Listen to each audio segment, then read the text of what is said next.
Welcome back to Vidya vlogs.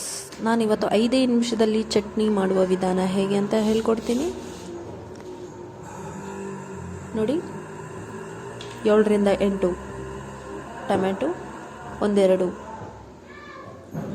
ಈರುಳ್ಳಿ, ಒಣಗಿದ ಮೆಣಸಿನ್ಕಾಯಿ, ಸ್ವಲ್ಪ ಹುಣಸೆಹಣ್ಣು, ಸ್ವಲ್ಪ ಕೊತ್ತಂಬರಿ, ಸ್ವಲ್ಪ ಜೀರಿಗೆ, ಸ್ವಲ್ಪ ಮೆಣಸು, ಒಗ್ಗರಣೆಗೆ ಸಾಸಿವೆ, ರುಚಿಗೆ ತಕ್ಕಷ್ಟು ಉಪ್ಪು, ಕರಿಬೇವು.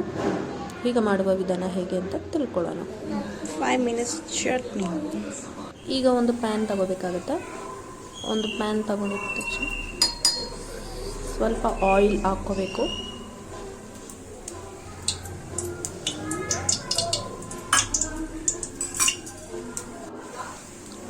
ಆಯಿಲಲ್ಲಿ ಜೀರಿಗೆ, ಮೆಣಸು,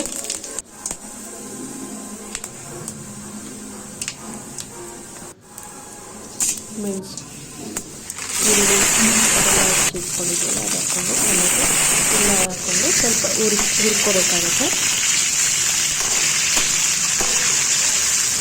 ಸ್ವಲ್ಪ ಫ್ರೈ ಮಾಡಿಕೊಂಡು